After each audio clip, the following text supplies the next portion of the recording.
Hello, hello, everybody, and welcome to another episode of The Breakthrough Show. I'm your host, Jessica Dugas. Always thrilling to have you here on a Friday, right? I hope everybody is starting off the month of May well. It is May 1st today. So I was telling our amazing guest today that I woke up this morning and I said, this is going to be so much better of a month. More peaceful month than April was. And May has started out with a bang for me, but we are at least guaranteed to have a good time here on the Breakthrough Show. So I'm thrilled to be with you today. This season is called Beyond the Breakthrough because moments we point to as success are often just visible, just the visible result of something much deeper, a way of thinking, a way of seeing, and a willingness to question what most people take for granted. Sometimes the real breakthrough isn't just what we create, it's how we think about what we're creating in the first place. Today's guest is someone who lives in that space, someone who doesn't just build platforms or ideas, but challenges the way that we understand connection, experience, and the environments we show up in every day. He is a founder. He's a builder and someone who has spent years exploring how people interact, engage, and create together, not just in theory, but also in practice, maybe with a little popcorn. And what I appreciate most is that he doesn't just talk about innovation, he questions the assumptions underneath it. So I'm really looking forward to this conversation today. And without further ado, please welcome Claudio Perrone to the show.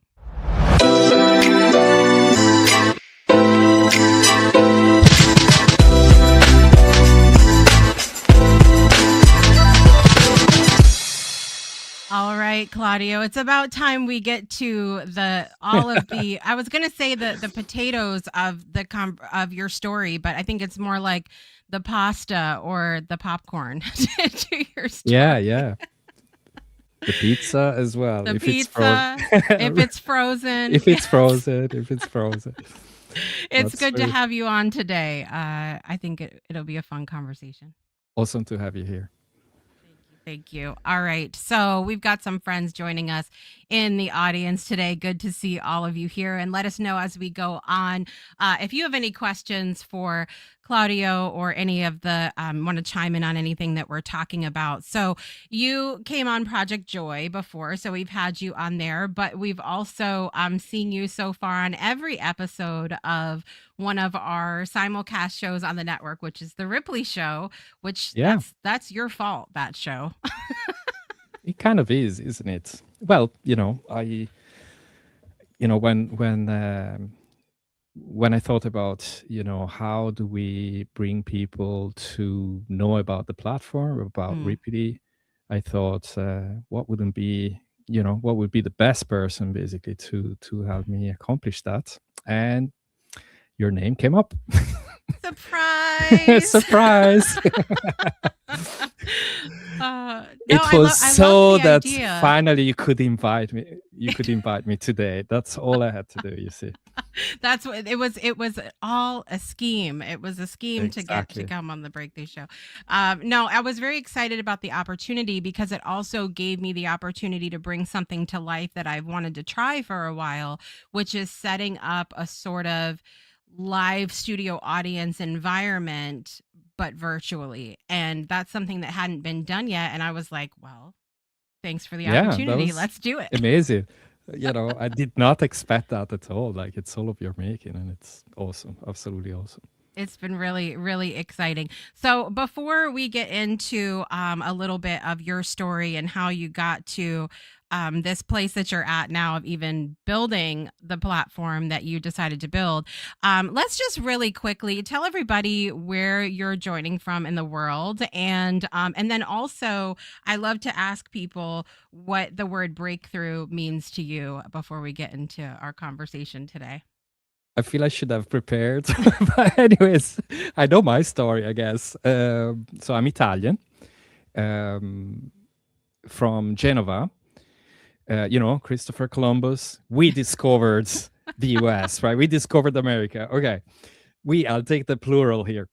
But so from Genova, then I met what then became my wife. We lived together for 5 years, like in Genova. My English, I guess, across the group of people that we were, that we were hanging with, I was the one with the better English. Unbelievable, but anyways, that's what happened. And so, anyways, we lived together for 5 years, and I used to go back and forth to Ireland once or twice a year to visit her parents. The first year over there was the best summer in 10 years.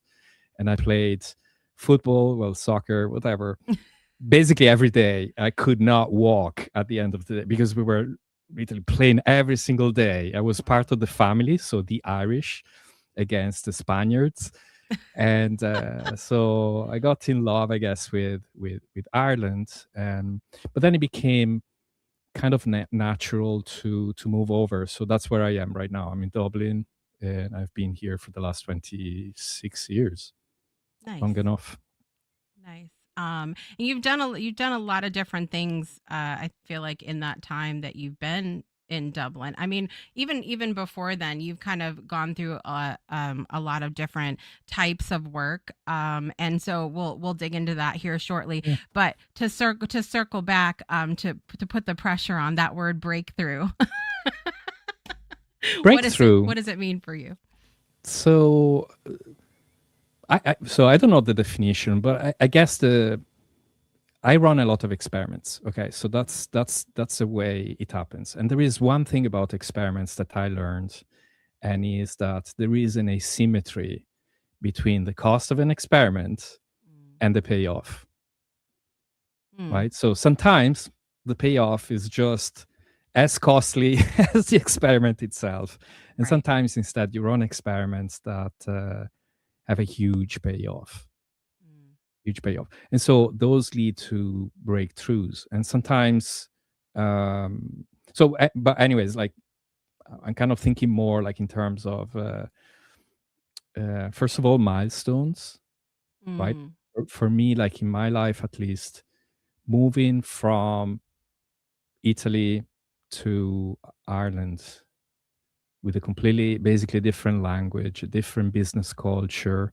Especially, I started immediately with a large American company, and basically the class of problems that I was dealing with suddenly became an order of magnitude bigger.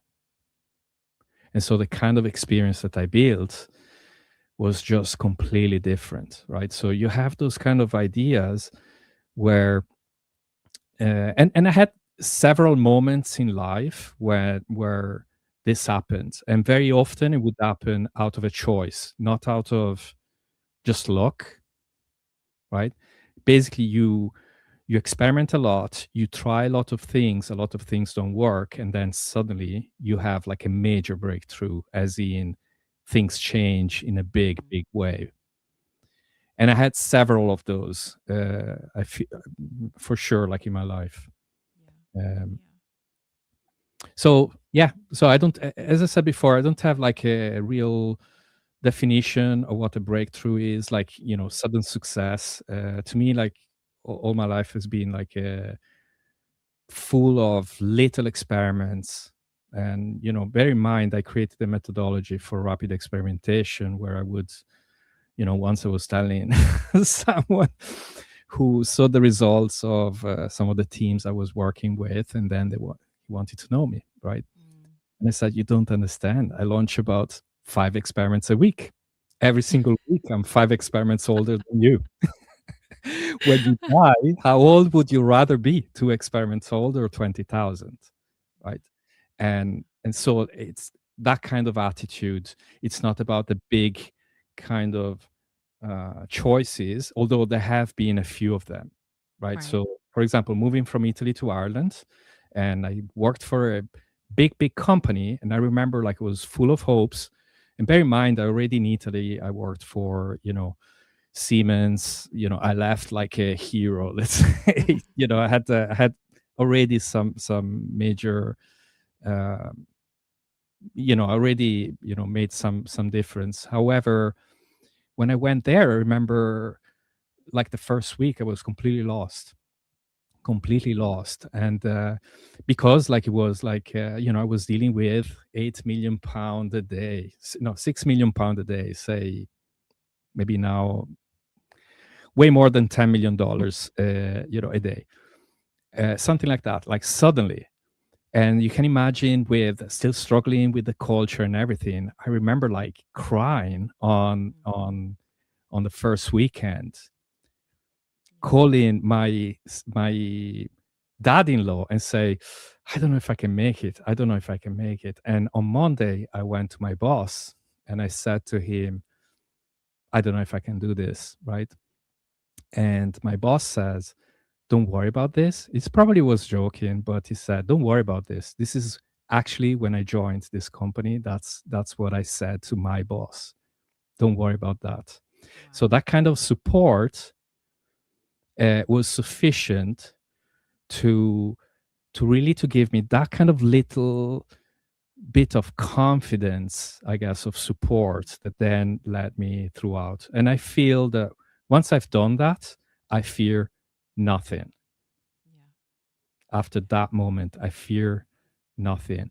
Bear in mind, I've been teaching to 15 scientists at the CERN, the European Center of Nuclear Research, on our, automation system for a auxiliary uh, system for their particle accelerator. I've Mhm. done a lot of stuff even before that, right? But when I managed to overcome that big obstacle, basically leave my life behind, put everything on basically everything was there. Imagine if my boss responded in a different way, I would have gone back to Italy. I would feel like a loser. Maybe my life would Right. be completely different from what Yeah. it is now. And sometimes you just meet the right people at the right time, and Absolutely. you do that. Yeah. And some of what you're talking about too, we've talked about often on this show where it's not always about, you know, sometimes when people think about breakthrough, they think about like a moment, right? And a lot of times, the part one of this is a lot of times they think about it as something outside of themselves, not something necessarily internally that happens. But what we've learned over time, as we've had these discussions about people's stories on the show, is that it, breakthroughs aren't necessarily about the moment at all. It's about what you do with it afterwards, the choices that you make as a result of, a big realization that you had, or and even in the Yeah. situation you're talking about, the person said something to you and you could have not believed them. You could have not leaned into that. It was your choice after that of what you did with that support that they provided you to then move forward and, you know, have more Yeah, breakthroughs or room for it. for example, I had for many years I studied storytelling, Mm, like screenwriting specifically. And one thing I learned is, right, the classic definition of a story is someone wants something badly and goes after it against great odds. Okay. Basically, if you have zero obstacles, you have no story. So mm, obstacles make us grow. Okay. So that's one aspect that I learned from storytelling. And but you also you want to know, did he or she succeed? Did they succeed? Right. And which is the dramatic question. The point about like thinking in those ways is that when you face certain obstacles, is the choices that you make that define yourself. So usually there is a transformation of the character, but those choices are what make us, right? And in my life, I made a lot of choices that a lot of people would say, what did you just do? For example, like in Italy, there was zero jobs, and I badly wanted to go into to work in Siemens, for mm, example. They were like really close to my house. They were doing really serious stuff, and it would have been a completely different stage. And I planned to go there. I created some little plugins in Office that the writers were using, the documentation. We were suppliers for them, and blah blah blah. And I thought, I build this is going to be so awesome that they're going to call me, right? For sure, they're going to call me. A year before, that was my If you plan. build it, they will come. That's the Sort from of, the yeah, movies. yeah. Except they never do. But funny enough, they never called. But I was so tired of the company where I was from because they just didn't understand. I started as a technical writer, by the way, and I had a lot of experience as a hobbyist, I guess, in computers, and I love I tried to tell programming. you guys he does all the things. You hear me when I'm telling you he does all the things. Okay. Yeah, yeah. Um, yeah, I always tried a lot of stuff. I Yeah. can tell you why, But anyways, let's not open another another There will be parenthesis. more cans to open There will be after more. the break. Yeah, exactly. But I remember this day, for example, going to my boss in the first company and banging on the desk and telling him, I want to become a programmer. Okay, that way. I was technical writer back then. And the boss would say, "Oh, but you cannot compete against Microsoft. You're a fool," and all that kind of complete misunderstanding, right? And so what I did, just to tell you about choices that other people would not make, I went to a shop and I saw there was a box of a programming language called Visual Basic Professional 3.0, maybe even 2.0. And I bought it. That costed 2/3 of my salary back then, because right now you can use programming languages. They're free. You can, they Right. throw them at you. They want developers, right, to create stuff. Back then, that was not the case. You had to pay Right. for it. And that was 2/3 of my salary. I actually remember the price in lira, 850,000. So, and I went, and so I was well, first of all, the minute I literally took it, paid, there was a big queue. There were a lot of people. It was in the evening after work. I just went there. And the guy beside me says, when you're finished learning with this, send me, call me. I run a software house. And he gave me his business card. Right? You would say, okay, that's interesting. I would wake up every day at 6 o'clock in the morning, having a bath. And at the time, we would study, like with books, physical books, to study line by line, this programming language and whatever. So I really wanted to become a software developer. Right. And anyways, like what happened then is I quit the minute I quit the company that was supplying Siemens hired me. What I didn't know is they could not do it before, because the supplier, they had like an agreement that you cannot steal. In hindsight, Right. that's obvious, but I was young, I didn't know. But I Mm-hmm. was so tired of that in an industry where it was really, really hard to find a job. Back then, it was really, really hard. There was no mobility. Basically, people would keep their job for life. I quit, and the minute I did, I got hired in Siemens. Wow. So again, hard choices. When sometimes you make them not fully understanding the consequences of that, but Right. it's the way you need to deal. Well, obviously, you've made a lot more choices since that time that have led to where you're at today. And Yeah, first of all, I had a huge fight with my girlfriend, right? My former girlfriend, because her dad has been in the same company for 30 years, like literally a public company. And she said, "What did you just do? Did you actually?" Because so basically a month of salary. after we go to the break, everybody, we're gonna learn more about the drama that Claudio's created in his life. We're gonna be right back after this to dive more into Claudio's story. Don't go anywhere. Breakthroughs are about more than you might think. They're about discovering who you are, digging deep, reaching to the core of your soul.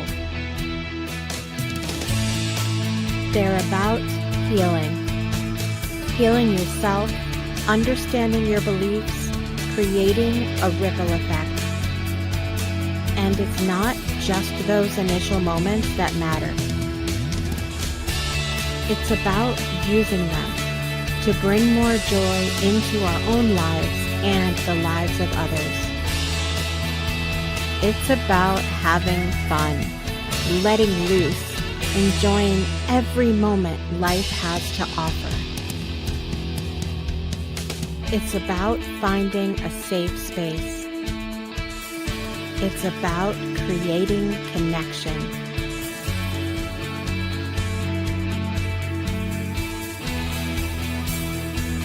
Join us each and every day for exclusive programming, special events, and a community to call home,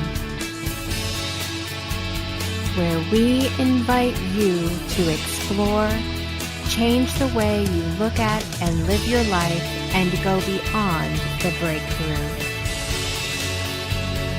So we ask you, are you ready? We'll see you online at thebreakthroughshow.com. Welcome back, everyone, to this episode of The Breakthrough Show. I'm here today with Claudio Perrone and coming to us live from Dublin, Ireland, everybody. We have been talking about the drama that Claudio creates in this world. I want to take a minute and say hi to some of our friends over in the chat. Shadows is here today, and she said she can't imagine Claudio creating drama. Absolutely not. Artemis and Peggy both said you do all the things. They are doubling down on that. And Peggy asked, how many experiments old are you? If you had to guess, Claudio. Oh, I'm old. I'm really old. Old in probably old in experiments, just like I'm old in breakthroughs. Because even though, like you would think if running the Breakthrough Show Network that I would have had enough of breakthroughs, but no, I like to create. I like to create moments for myself daily. No frozen pizza today. No, we had some in the green room. Afterwards. We celebrate afterwards. All right. So I want to get a little bit into sort of compare and contrast, I guess, when you were making some of these choices that you were making earlier on in life. Could you have imagined where you are right in this moment, having launched a platform last week? No.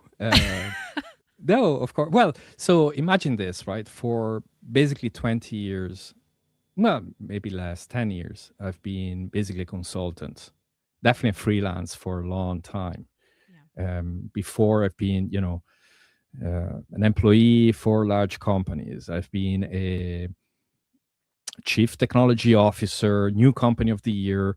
And again, like it all comes from, I guess, my mom, for example, she's an artist, right? She's a poet. She used to paint before, but she's actually a very well-known poet.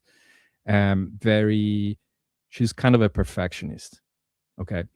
And my dad was basically an entrepreneur, right? He had like a couple of gyms. But my mom's granddad, not dad, the granddad, he used to be like a big entrepreneur. Like Wow. he was an immigrant. He moved from Italy to France, and he created the Cuisine Ideale, which is basically kitchens, like very well-known kitchens in France. They were very well known at the time, and I remember like it was like 3 years. I mean, I was on a tractor, going along the yards that he had like in his place. He had a villa in Tuscany. He had like loads of stuff. So like he had that kind of real entrepreneurship kind of level. And I still remember him. Like I was really, really young, of course. Now the the when he retired, he left everything to the family. The family destroyed it, basically on the French side or whatever. Don't That's we what love happens. that? This is what happened. And I was just talking about that the other day, when my grandparents passed away, I feel like so much went with them. There Mm. was so much like tradition that they created and culture and ways that they did things that just that doesn't exist anymore. Yeah, and Which so was interesting. you learn the culture, I guess, of hard work. Mm, Nothing comes like from the sky, like in any way. You also learn that entrepreneurship is not fair. It's not like, in mm, a way, doesn't matter how much work you're putting in. It's how much craft you put in, basically. It really, are you solving somebody's problem? mm, Are they willing to pay for that problem? And so, like, in a way, you learn kind of the highs and the lows, I guess, of entrepreneurship, right? And so I was lucky enough as well, like, to be surrounded all the time by musicians. My mom was writing lyrics and stuff like that. And so, one of the principles I always kind of followed is Oscar Wilde's "Be yourself. Everyone else is already taken." mm. And so that kind of reach for some form of individuality without being like a hermit, has It's always been with tempting. me. It's tempting. Very, very sometimes, but yeah, Yeah. so it's part of So my DNA. right, right. And so I mean it's great. We can see Stacy said that's where he got the perfectionism. We can kind of Mm-mm. see some of the things that we do, coming from our parents, our grandparents and what we witnessed. And then sometimes we see things and we go, I will not be repeating that. And that's where we do something completely opposite. So it could go either way for sure. Um do you think that when you look back at the different positions that you've held, we've already mentioned you've done a lot of different things in your lifetime thus far. Do you see any themes that run through anything? Is there something in you Yeah, that's like that ties everything together? And what is that? yeah. So, so for example, as a manager and leader, I've been wearing a lot of hats, I guess, right? But you end up either leading teams or serving teams, either part of your company, and I've always been sort of responsible for creating culture within it, Mm, right? A culture of craftsmanship, about you care about what you're building, okay? Which is, it's not trivial, especially when, basically you set high standards for everyone, but I always gave the example.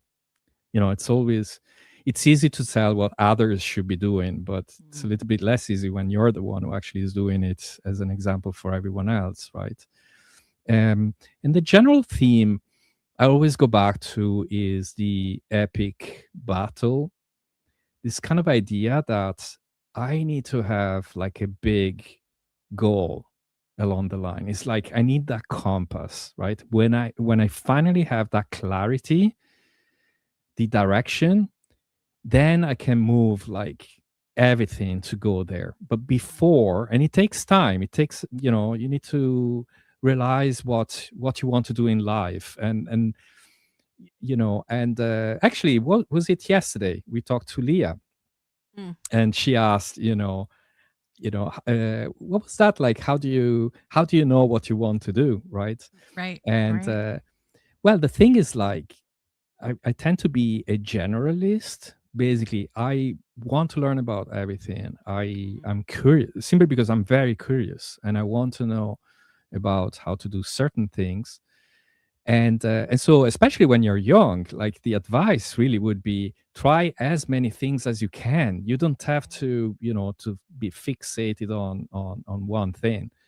It's a good thing to try. Were you encouraged in that way? Like were you encouraged Always, by people? Yeah. It's always. interesting. That's my. But that's, again, but also by virtue of being surrounded by artists all the time. you see that they are maybe perfectionists in their own part, but they're also, they try different things, they experiment with different things.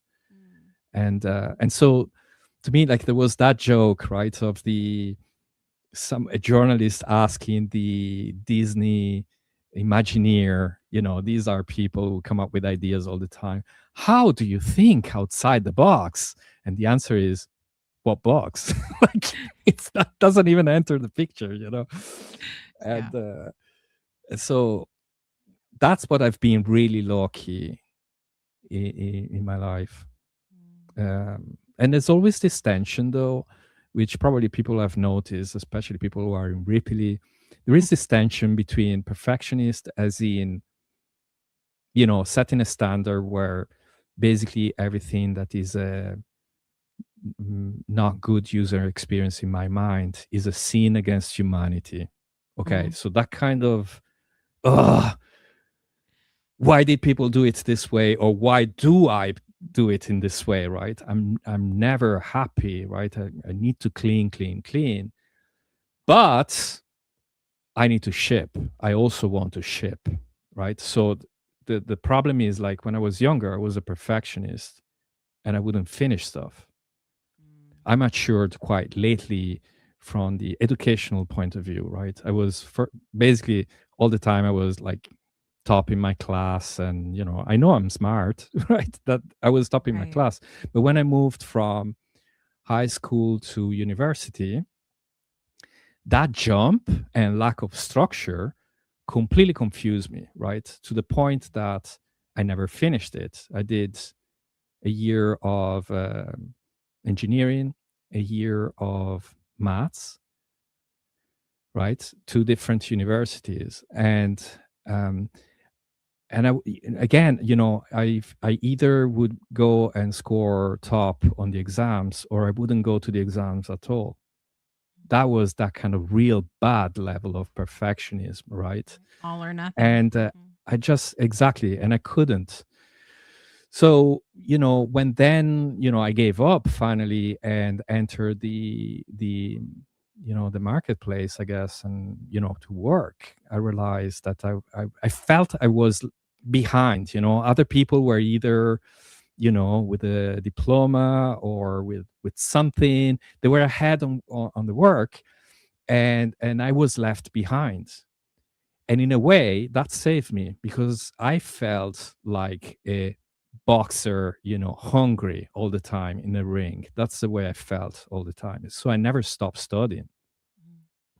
That's the thing. I was curious, never stopped studying, experiment a lot. I mean, I really tried like a lot of stuff that people would say I didn't even know that was even remotely possible, to do in certain situations. And so that's how I was shaped, in a way.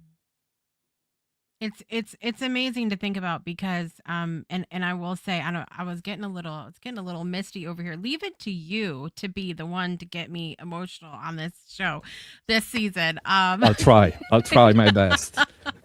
because it's been a similar situation for me. I went to college, I didn't finish, and you I can relate to that moment where you kind of come into the world, so to speak, and feeling like everybody else has one up on you.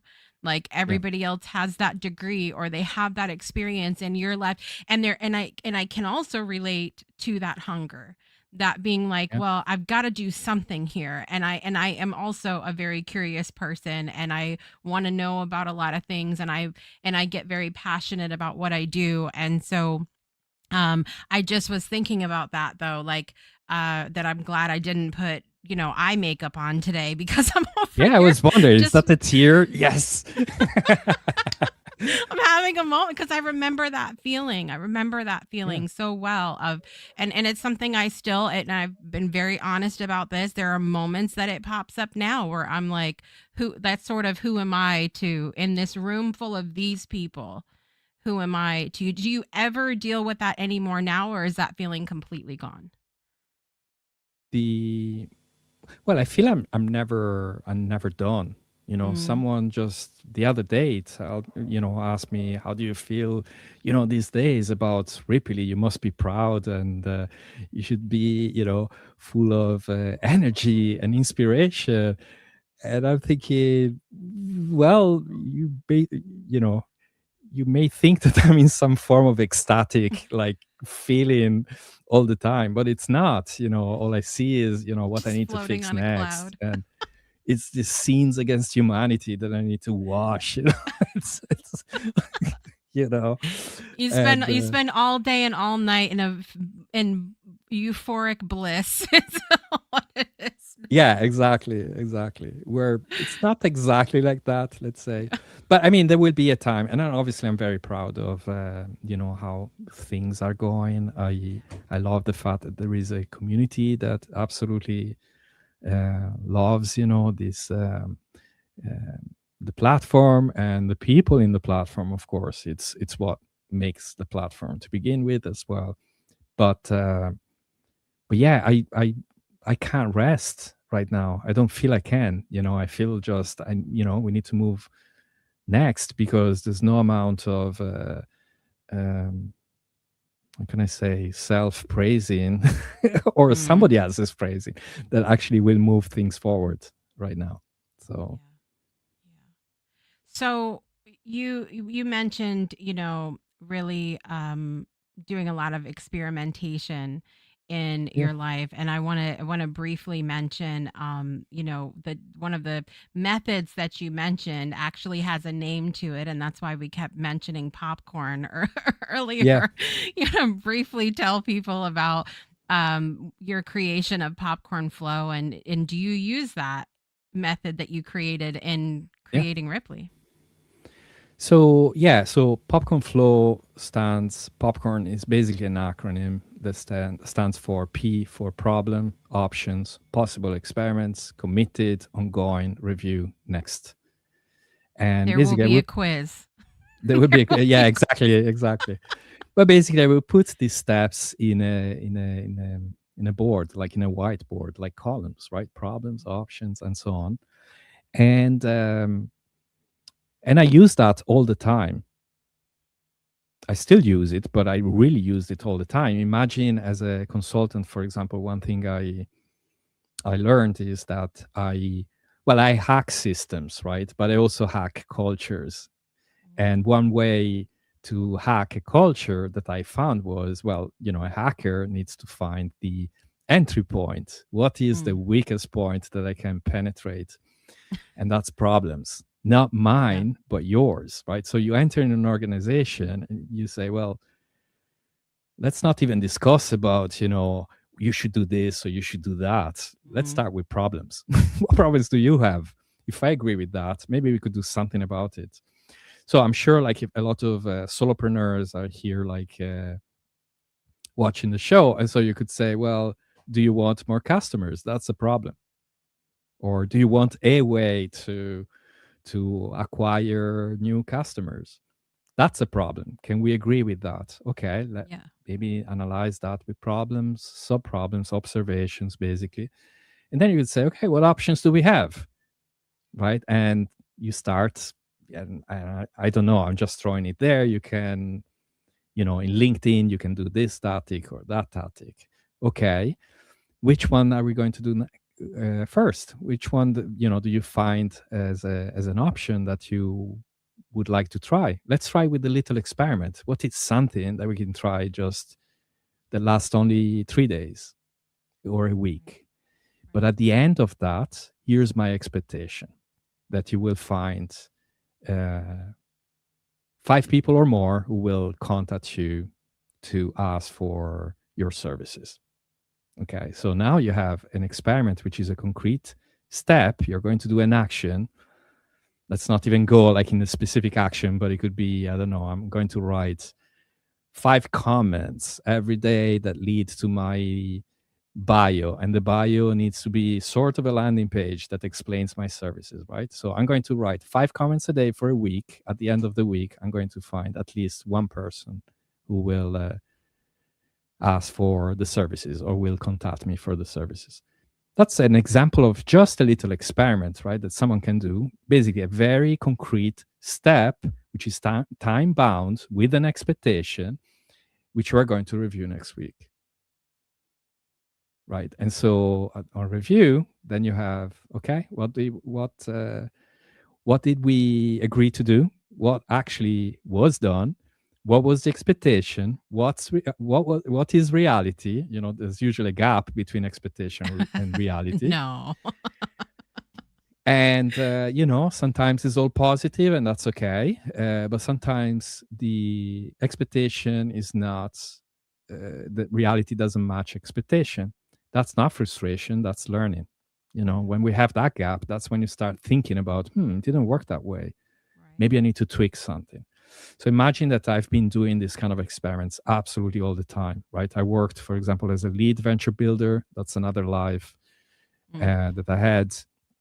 Top like accelerator a cat, guys. in Many Europe. lives. Yeah, definitely. And we would run PopcornFlow. All the teams in that accelerator started using PopcornFlow. Why? Because you can put any kind of problem in front of it. They can be internal, they can be external, they can be families.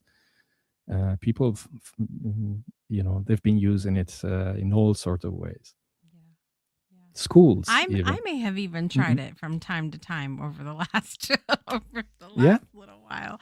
Because it's really, I think it's helpful when you are experimenting with things to have something to follow. And we know if we can think back to when we were doing science in school and coming up, we ask questions, right? We create an experiment, and then we can answer the questions hopefully by the end of the experiment. And so it's nice to have something to follow. I think it's helpful, and I'm sure that it was helpful for you in creating Rippily, which is the platform that we have mentioned that Claudio, officially launched last week. I think last week. Yeah. Or was it the week? Yeah, before sort now? of a soft launch, Yeah. but Friday last week. We're losing the track of days, guys. Yeah. About 7-8 days anyway. Yeah. And so to take people back, for anybody that doesn't know the story, you were not doing this in November of last year. No. So and then Claudio had a breakthrough. See what we did there? We brought it right back. There we go. So my breakthrough was to break up with my previous job, basically with colleagues from my previous job, which I realized it wasn't for me. It's not that I couldn't do it. In fact, I did it, but it just wasn't for me. And you realize that basically, the team wasn't the right fit. There was a number of things. And so basically I thought about what to do next for 3 days. And on the third day, one of the options was what then became Rippily, right? So I started writing down the first line of code on December 1st. Run some experiments. On December 4th, I had the first call in California with Peggy, which was actually here before, right? At your show. And we started with Merrick and then Peggy. We got the whole MacArthur family happening over here. So on December 5th, that was my sister and wife's birthday. In the morning, while my wife was still sleeping, I came up with the entire Rippily idea of waves and ripples and basically the storytelling around it. And I remember thinking about the narrative and say, oh my gosh, like it's writing itself. And, it really reminds me of Steven Spielberg's Jaws movie. But it was, when there was the fisherman actually had this monologue, right? They wrote the monologue for him. And when he did it, he looked at his producers and says, now we have a movie. And I had the feeling that was the same. Like basically, after that, I knew Rippily was going. And on December 7th, I had the first mobile call, because the mobile was I managed to set up a mobile again, and Peggy and Merrick actually sent me a picture of a mobile overnight, and the rest is history. Now we have a platform and we're going to need a bigger boat. We're going to We need a do need a bigger bigger boat. boat. Oh my gosh, indeed. I love it. Indeed. Miss Melinda's joining us. Hi, Melinda. Good to see you today as well. It's just it's wild to me, and wasn't even thinking about this when I booked you on the show. Today is officially the 5-month Mm, anniversary of when you wrote that yeah, first code. that's exactly right. That's exactly right. Amazing. I mean, And and it's crazy to me because so for those of you that have been on the platform that are out in the audience right now, you've been in either my virtual community or you've got your own community you're setting up on the Ripply platform. Give me a couple words to describe your experience on the platform, or even a couple words to describe. It's mind blowing. It's only been 5 months, you guys. It's insanity to think about that, how much you've created, and not only just the platform itself. A lot of us have talked behind the scenes. We whisper when you're not around, Claudio. oh my um gosh, behind my a lot of back. us behind your back, we have a lot of whispering about how as much as we love you and we love the platform, the culture, the relationships, the community that's being created is really unmatched because a lot of us have been on several different platforms, and we haven't had the kind of relationships there that we have with each other now, which is just insane to me. And I just couldn't imagine a day where I don't see Peggy or Artemis or Shadows or Stacy or any of our other friends that are in the audience, that are over from Ripley.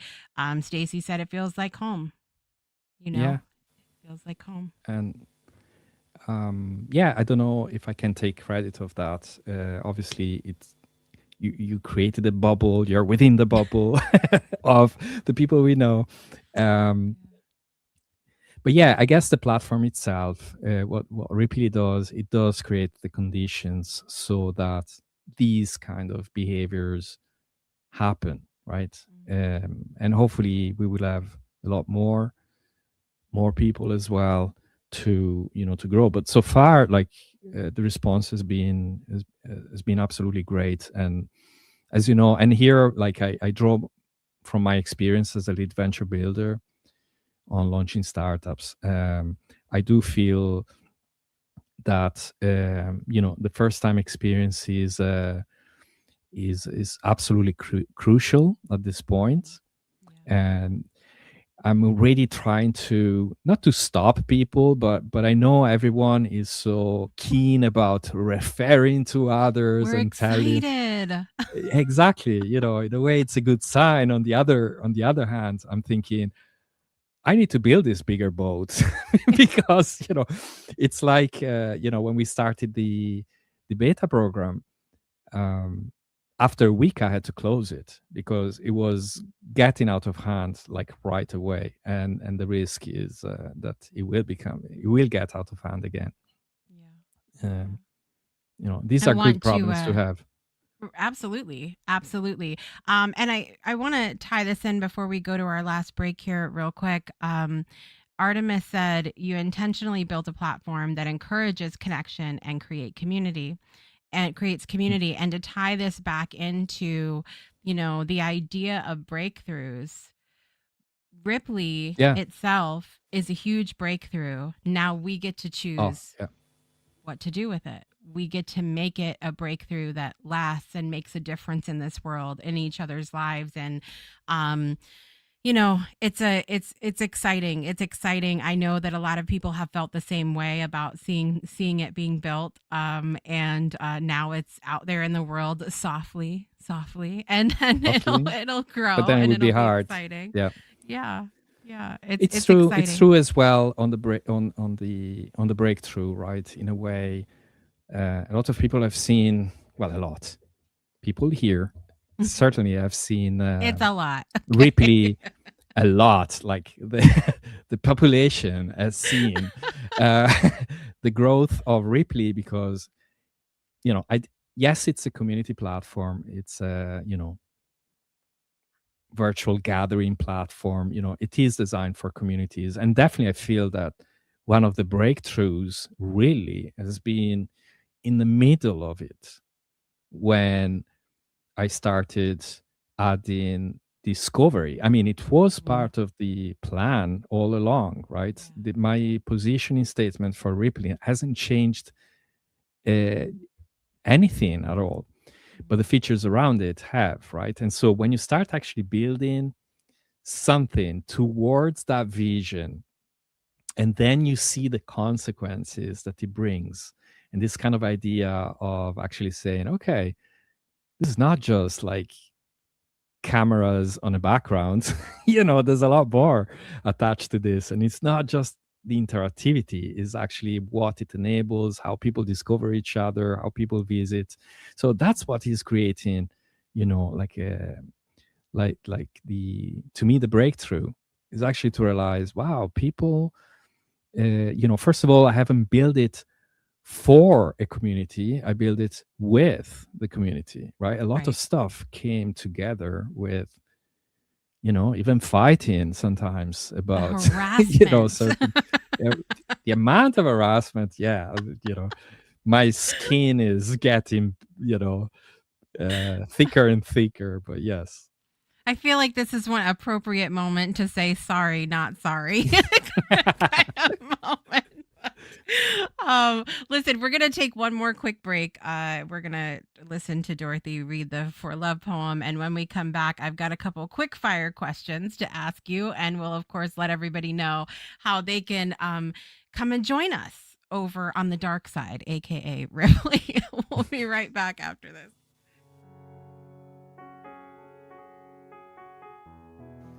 I shall stand for love, even with a broken soul, even with a heavy heart.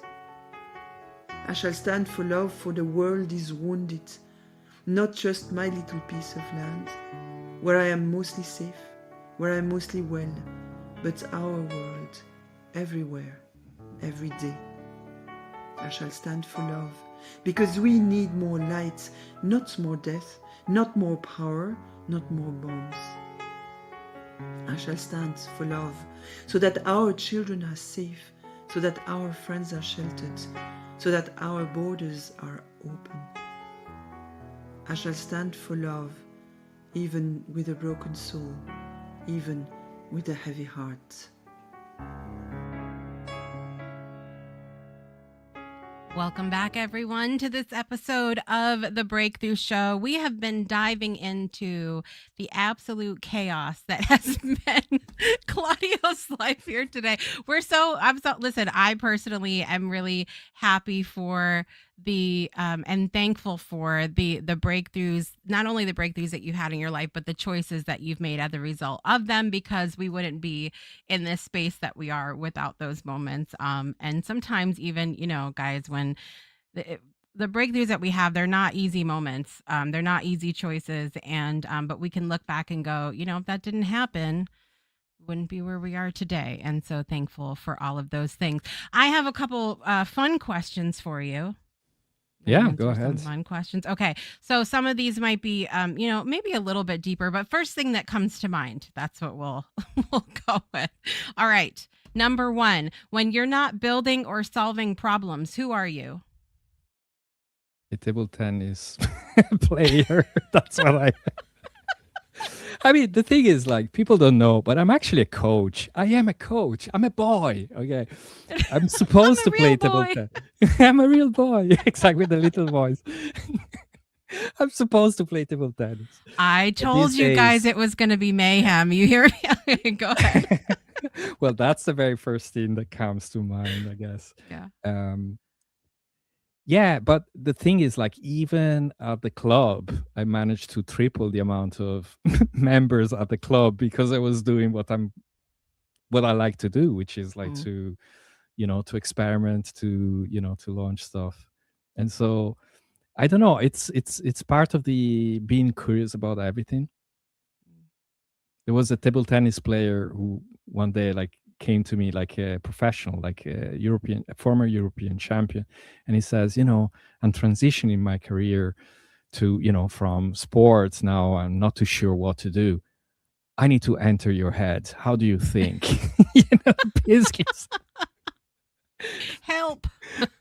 help. And I said, well, you need to be curious. He said, how do you become curious? Well, I don't know. I don't know what to say there. I don't know if it's something you can, you can ask more questions, I suppose. This is going to be, now this is what happens. This is how new episodes happen on this network. Now my brain is going 800 miles an hour. We could probably tear that apart into different layers, but I don't know. I think curiosity is sort of innate or not. And then, a person that isn't necessarily born curious, I suppose, could ask more questions and make a commitment to listen and that sort of thing. But I think curiosity is also, kind of a trait. Yeah, as I don't well. know if it's a skill that can be learned, but certainly Right. it came naturally to me. And I'm curious about everything. When my first day in my first job, I was making photocopies and I was curious. First of all, I challenged myself on saying how many photocopies can I make? How early can I pull up the leads? I'm serious. How early can I pull up the leads so that I can put the next one, right? That was my first challenge. If I was there back then, I would just like to say, and I know every person that will back me up in the chat that's here right now, I would have made you a badge for that. I would For have. that. Yeah. Well, like there's a lot of, for example, there's a lot of developers that I know, for example, they even play table tennis, right? Even, from time to time, you see people come and go. And some of them enter the profession for money, basically, right? Because traditionally, it's been well paid. But the thing is, like, for them, it's a 9 to 5. As in, they don't really care about it. They do it and they made that choice because of that. And I always wonder, how can you compete with someone who basically dreams in code since he was like a kid, right? That kind of curiosity about these boxes that right now computers are absolutely, how can I say, commodities, right? But back then, they were like the new thing. It's a little bit like if a kid now was super interested in AI. AI will change, of course, and I know everybody's talking AI, but that doesn't mean that young kids right now have that kind of drive and curiosity to actually push it to the next level. I was kind of thinking, I created an operating system, like an AI operating system to work these days. I just realized I have like 19 agents, 47 skills, basically everything I do in different fields. I create systems around this, and they know all these systems have, a framework, they have memory and whatever. Imagine a kid who actually starts thinking that way and studying that way, obviously supported by their parents or whatever. That's the kind of drive. How can you compete against people like that? Right. It's the passion that goes into it. Right. And it could be AI today, but it could have been anything else, knitting. I don't know. Well, okay, so I totally broke my own rules there, and that turned into way longer than a quick fire question. But I'm gonna quickly. No, it was me. I was invested. Now, look, you got my brain, my wheels spinning. So now I want to talk about it. All right. What is a small everyday moment that genuinely brings you joy? These days, having a chat with you. Oh, yay! I'm serious. That's the end of the show, guys. Thanks for coming. Did it work? I'm not gonna cry again, you guys. I'm not doing it. You hear me? Okay. No, but like this is what Rippily does to you, to us, right? We have like such an easy way to connect to each other, and in my case, it's you. Often it's Peggy later on, right? We always later in the day find each we take later shifts. in the day. Exactly, there is that kind of. But early in the morning, yeah, absolutely, and this is what Rippily does for you. Like in our case, this is our thing, and I'm sure other people who are here and people will join as well, they will have like similar moments, I'm pretty sure, because this kind of idea of the need for connection is absolutely real. Something that Ripley does help really, really a lot. There isn't a, you know, I don't know. I feel that there's people of, they live in different areas, they're in different situations and whatever, but somewhat the connections that we create are fairly solid. Yeah, I agree. All right. Last question. If someone spent one day inside your world, what would surprise them the most? What they surprised them the most? That I'm not ecstatic. No, I don't know. But seriously, what would they be surprised? I think, yeah, okay. So I think a lot of people see the results, right? So and I've been in different phases, right? So I used to be like really strong in agile for software development, nickname Agile Sensei. A lot of people from the outside would know me as that. I used to be like a keynote speaker, a very well regarded consultant, and whatever. You see the results. You see Rippily now. Now, with Rippily, maybe it's slightly different because people do see a lot of the work that goes behind it, because again, we're building it basically together. But I don't look back, basically. I move forward, and it's got upsides and downsides. The downside is I feel I cannot rest. Or at least I'm not in a phase, definitely not in this period. I cannot rest. I just don't feel like it. I wake up thinking I need to do work.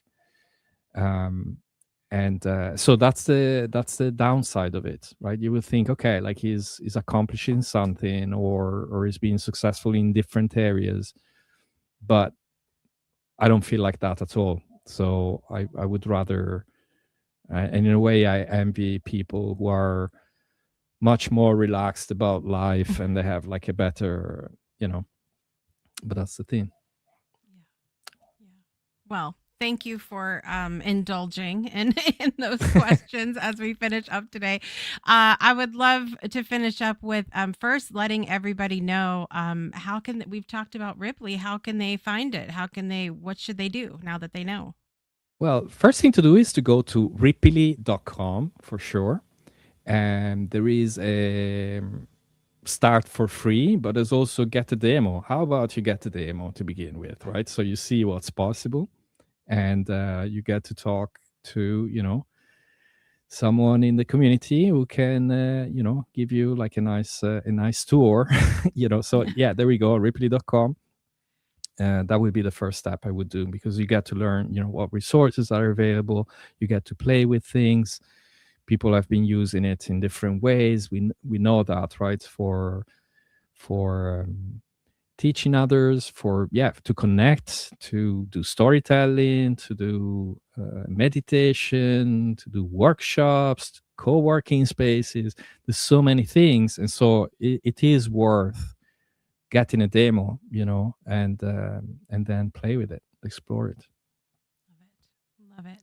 All right. So go to rippily.com, get your free account, book a demo, come and talk to us. We don't bite, at least intentionally. And so Peggy might. We know that. All right. So to finish up today, what do you think is what would be a thought that you want to leave people on? What is that thing about a community that makes people want to return? Oh gosh. It's funny, right? Because it is on the website, but there is that magic. And is the idea that I think we are so used to social, as in social networks, right? Where basically we are living an algorithm, right? We're behind an algorithm, right? You write a post, but you need to put the link in the comments, and then you're thinking about who you're going to reach, and you're complaining because you're not reaching all your followers. How do I get more followers? all of this is bringing us far, far away from a real connection, which is what Rippily is trying to address, right? We are talking to real people, at least for now, until, AI with avatars and, and then Don't put that out there. Exactly. Let me think about this, but that could be an idea. Next iteration, we'll do that. pretend say no. Jessica. A pretend Jessica talks to a pretend Claudio. Gosh. But seriously, like it's this idea of actually saying, no, I want to reestablish real connections. This is maybe what social was supposed to be about, and it's certainly not. And with Rippily, we can do it. Absolutely. Well, thank you for doing this today. And I'm glad that we got to go into a little bit more of what makes Claudio tick. I would love for you all to head over to the comments. Let us know one thing you learned about Claudio and or Rippily today. Let us know in the chat or anything else that you learned from the show today. We would love to hear it. There's something really powerful about conversations that don't just give answers, but actually change the way we think about the questions that we're asking. We talked a lot about curiosity today. This season is about going beyond the obvious, beyond the moment that something works, and into the deeper layers of how we build, how we connect, and how we show up in the spaces that we're a part of.